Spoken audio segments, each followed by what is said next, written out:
bonsoir. Donc, je suis Arwin Avalon, tout fringant ce soir, après une journée très intéressante. Buonasera, sono Arwin Avalon, tutto energetizzato stasera dopo una giornata molto interessante. Vous direz intéressante, raconte.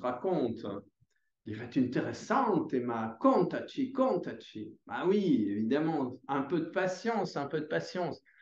Alors, ce soir, si vous voulez, il y a eu un événement qui n'est pas vraiment passé inaperçu sur la planète. On appelle ça la Coupe du Monde de football. Stasera c'è stato un avvenimento che non è passato sconosciuta sul pianeta, si chiama Coppa di Mondo di calcio.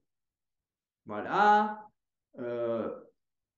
Tous les gens, à part les sourds, je pense que tout le monde connaît le résultat, salvo i sordi, penso che tutti conoscono il risultato.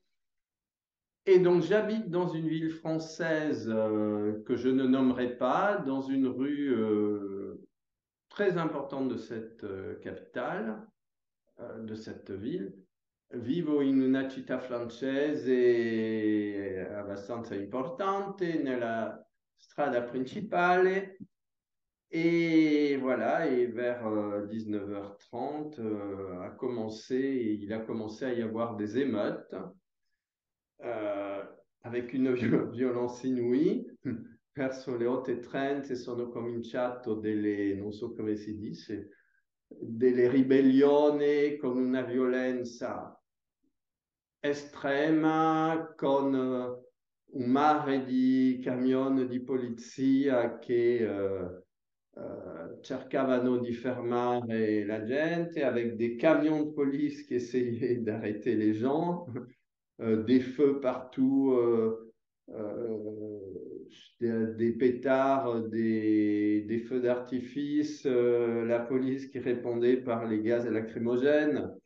Voilà, dei rumori terribili, dei fuochi di artificio, la gente attaccava, la polizia rispondeva con des gaz lacrymogènes.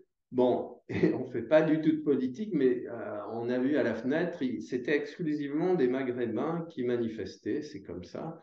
E non siamo qua per fare politica, ma erano esclusivamente magrebini che erano sotto la finestra e così.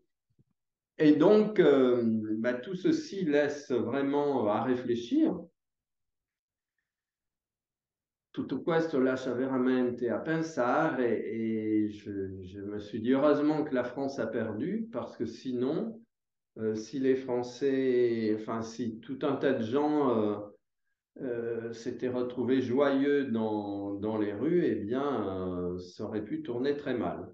Voilà, mi sono detto fortunatamente che la Francia ha perso, perché nel caso contrario, se tutta la gente fosse stata sulle strade, poteva essere diventato estremamente pericoloso. Alors évidemment, ceci pose le grand problème de la violence. Questo ci fa pensare al grande problema della violenza. Et c'est un problème vieux comme le monde. Hein.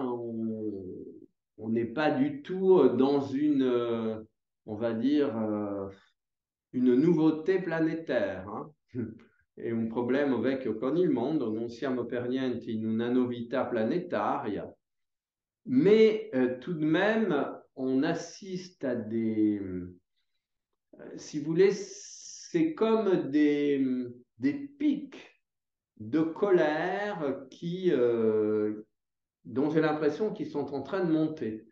Voilà. E sono come dei picchi di rabbia che mi danno l'impressione di essere salendo sempre di più. Alors, d'où peut bien venir cette violence? Et après, nous verrons quelles sont les solutions, comment on peut, on va dire, pas s'y opposer, mais la trasformer. Hein?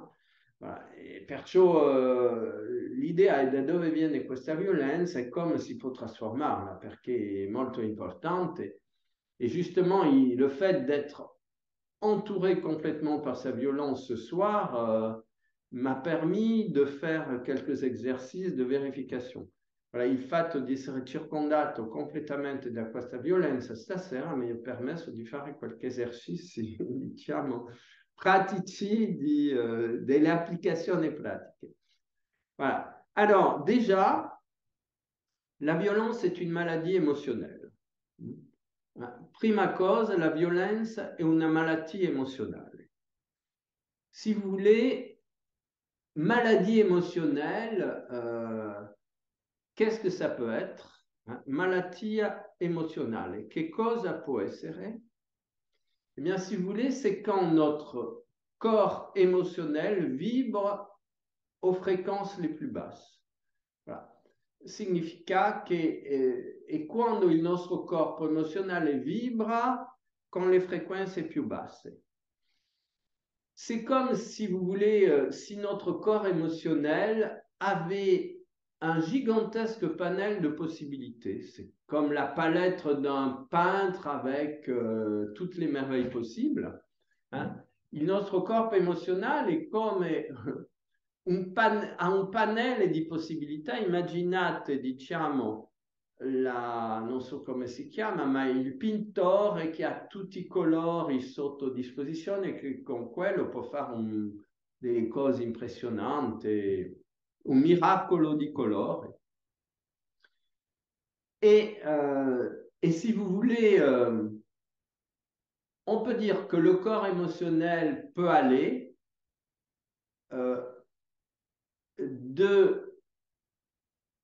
on va dire, l'aspect le plus sombre, c'est la dépression voisine du suicide. L'aspetto più scuro è la depressione che si avvicina al suicidio. Et on va dire dans son panel, dans son état le plus élevé, on a tous les sentiments qui vont de l'extase à l'émerveillement et puis à la fusion totale avec la beauté de l'univers. Voilà. E sui livelli più alti abbiamo, diciamo, i stati di coscienza che vanno dall'ecstasy al meravigliamento e a un sentimento di fusione con l'universo. Et alors, bien sûr, la violence vibre sur des fréquences basses et ces fréquences basses sont alimentées par la colère, par la rancune, par la rancœur, par la haine, par le manque d'autoconsidération, par le manque de confiance en soi. Voilà. E queste frequenze basse della violenza vengono alimentate dalla rabbia, dal rancore, dall'odio, dalla mancanza di autoestima, dalla brutta immagine di se stessa. Et si vous voulez, et tous ces états amènent une réduction de la conscience. Parce que si vous voulez, ces sentiments ne correspondent pas à une ouverture vers l'univers, mais amènent une fermeture à l'intérieur de soi. E se volete, tutti questi sentimenti non permettono un'apertura all'universo, ma provocano una chiusura progressiva all'interno di se stesso. Et donc, il faut bien voir que ces gens-là, c'est comme un bousson de champagne dans une bouteille qui, à un moment, doit exploser. Hein? Questa gente vive la stessa cosa, è come un tappo di champagne che a un momento deve esplodere. Sauf qu'à l'intérieur de la bouteille, c'est pas du champagne. Salvo che all'interno della bottiglia non c'è champagne. On ne sait pas très bien quel breuvage amer s'y trouve. Uno non sa bene che bevanda super amara s'y trouve dentro. Voilà. Et alors, si vous voulez, ce qui se passe quand votre conscience se réduit à ce point, eh bien, vous avez besoin des autres pour existere. Quando la vostra coscienza si riduce a questo punto, avete bisogno degli altri per esistere. Et donc, eh bien, il se produit un phénomène tout à fait intéressant. On dit bien qu'ils se ressemblent, s'assemblent. E si produce un fenomeno molto interessante, si dice bene, chi si assomiglia, si giunta, si va insieme. Et donc, eh bien, ça crée des agglomérats de personnes nourries par les mêmes sentiments. E questo va a creare un congiunto di persone alimentate dai stessi sentimenti.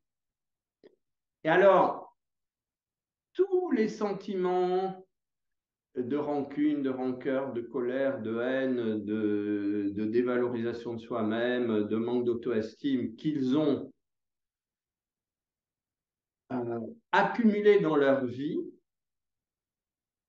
se transformano en haine de la société. E tutti i sentimenti negativi che hanno accumulato di rabbia, di rancore, di odio, di mancanza di autoestima, di cattivi immagini di se stessa, si trasformano in odio della società. Et quand le bouchon de la bouteille saute, bah, ça fait mal parce que c'est plus un bouchon individuel, c'est un bouchon collectif. E quando salta, diciamo, il tappo della bottiglia non di champagne, è violente perché non è una bottiglia individuale che si scatena, è una bottiglia costituita di molta gente, una bottiglia gigantissima. Donc c'est une explosion produite par des groupes humains qui peuvent devenir de plus en plus importants. Voilà, e perciò è un'esplosione prodotta dai gruppi umani che possono diventare sempre più importanti.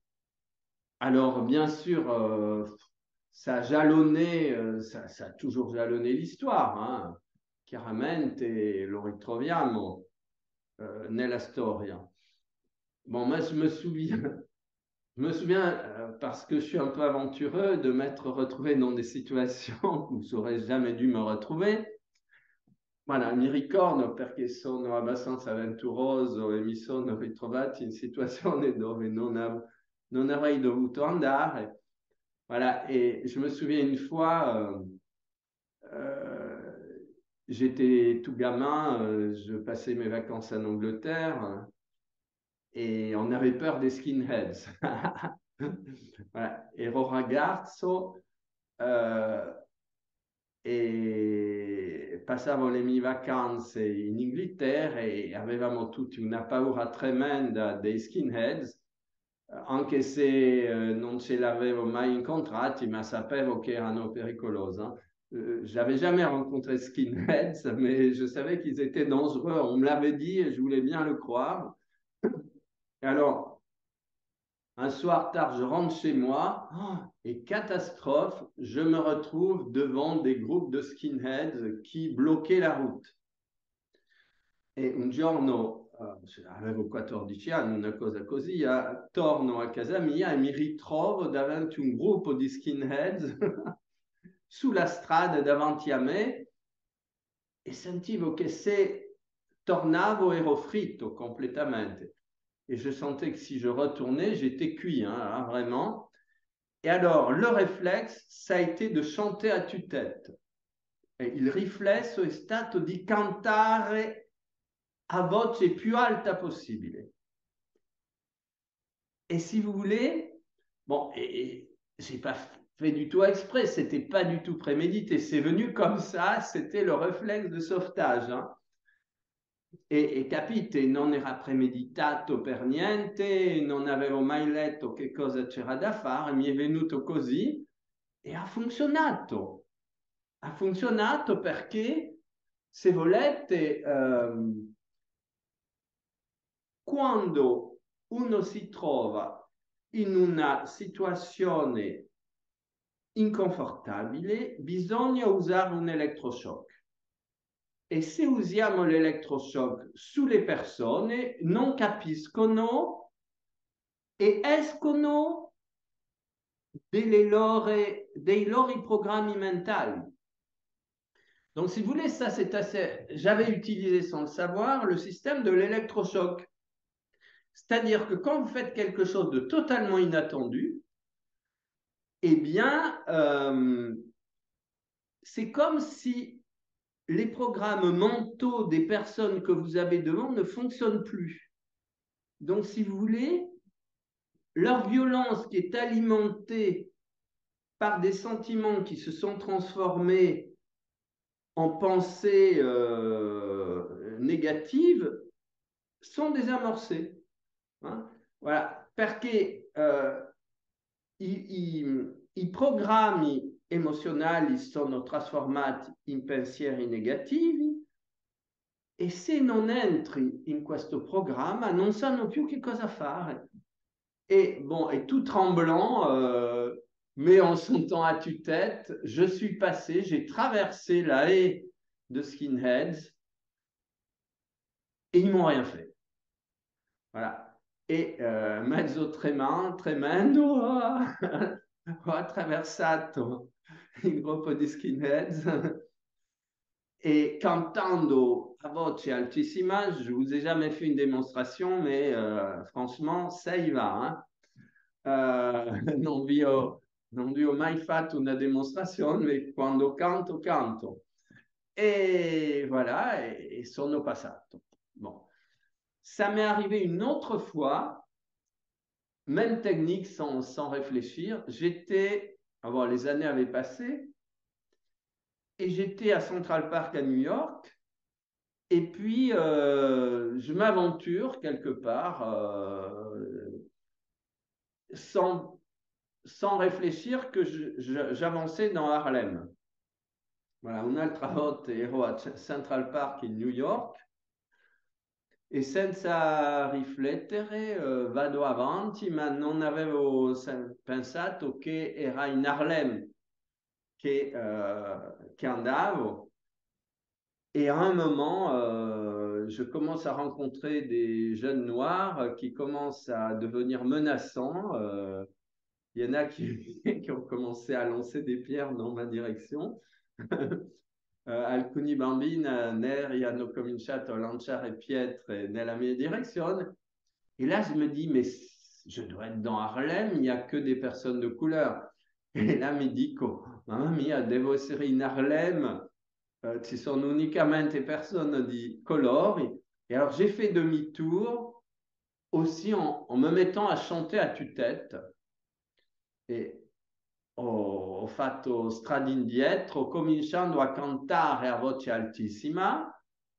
Et pareil, enfin, vous comprenez, les gens, le mental des gens est court-circuité quand on se comporte d'une façon inattendue.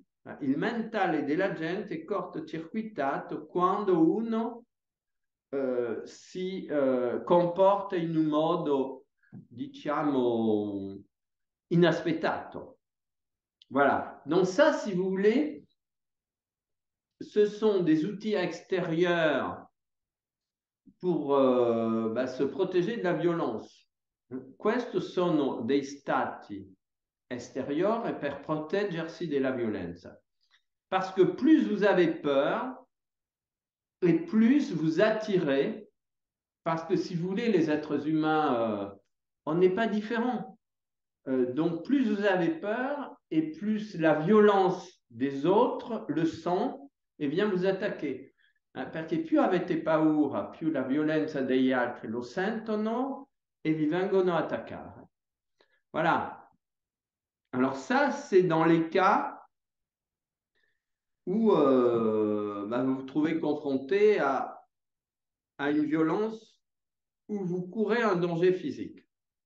E questo è un caso in cui vi incontrate con una violenza che vi fa correre un pericolo fisico. Bon, le mieux, c'est de ne pas se mettre dans ce type de situation. Nous sommes bien d'accord. Voilà, il meglio è di non mettersi in questo tipo di situazione, siamo tutti d'accordo. Après, il y a quelle attitude adopter au niveau psychique. Dopo c'è che attitudine adottare a livello psichico. Bon, là, si vous voulez, tout à l'heure, il y avait partout autour de la maison, il y avait des hurlements, des gaz lacrymogènes et énormément de violence. Mais il n'y avait pas de danger physique pour moi. Perché prima tutta la casa era circondata da gridi, da violenza, da gas lacrimogeni e tutto questo, ma non c'era un pericolo physico. Mais il se trouve que nous avons fait la méditation. Pendant que nous faisions la méditation, il y a une deuxième arrivée parce qu'il, si vous voulez, les policiers les attaquaient, donc ils revenaient, ils faisaient le tour par les petites rues, ils revenaient au point de départ. Voilà. E perché quando abbiamo cominciato la meditazione non c'era troppo rumore, ma dopo sono fuggiti, hanno preso delle piccole strade, sono tornato nel punto di partenza. Et alors, faire la méditation dans ce vacarme et cette violence qu'on peut ressentir vibratoirement, c'est compliqué. Voilà. E fare la meditazione in queste situazioni diciamo, di tensioni estremamente forti, di rumore e di violenza che cellularmente lo sentiamo, è un po' complicato. Alors, donc, que faire dans ces cas-là? Che cosa fare in questo caso? Alors, la première des choses, c'est de respirer. La prima cosa è di respirare. Ensuite, si vous voulez, la violence, c'est un état émotionnel. C'est plus qu'un état émotionnel, c'est un état de convergence émotionnelle de tout un tas de sentiments refoulés. La violenza è più di uno stato emozionale, è una convergenza emozionale di un mare di sentimento repressi. Et alors, si vous voulez, la base, quand on a affaire à des sentiments, on utilise la lumière. Et quand on a affaire à des sentiments négatifs, bien sûr, on utilise la lumière. Et quand on a affaire à des pensées négatives, on utilise l'amour. Donc, si vous voulez, j'ai envoyé la lumière à mes cellules pour qu'elles se calment. Et puis, parce que si vous voulez, dès que vous envoyez de la lumière, vous devenez émissif. Et quand vous devenez émissif, vous sortez de la peur. Surtout, enfin, le premier élément à éradiquer, c'est la peur. Voilà.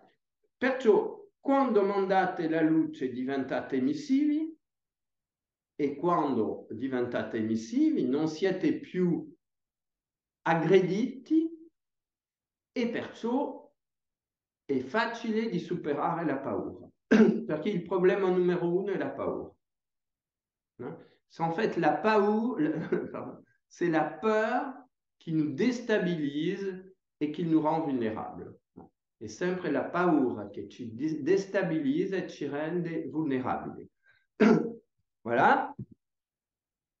Et ensuite, eh bien, si les pensées continuent à se poser des questions, eh bien, on envoie l'amour aux pensées.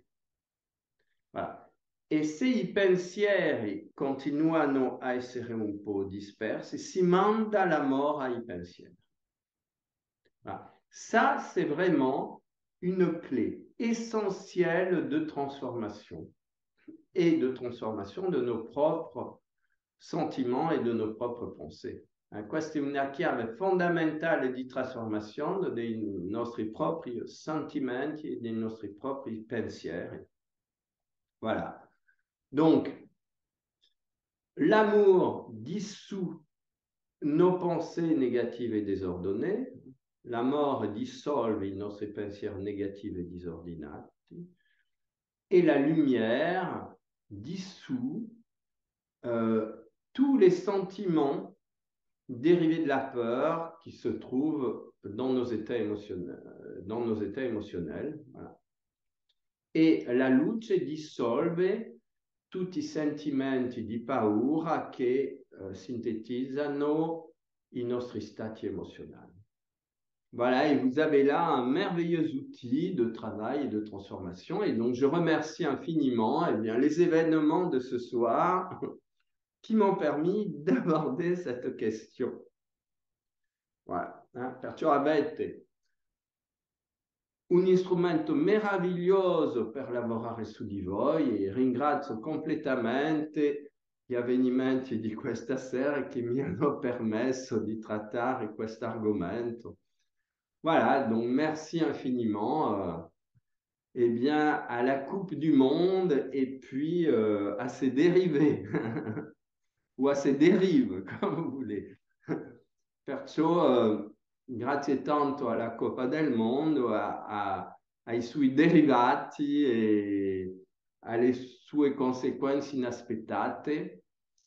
Voilà, si vous avez aimé cette vidéo, s'il vous plaît, abonnez-vous à cette chaîne et puis mettez quelques commentaires, ça aide à la diffusion. Se vi è piaciuto questo video, mettete qualche commentario, abbonatevi e mettete qualche commentario perché aiuta alla diffusione. Grazie tanto, merci beaucoup.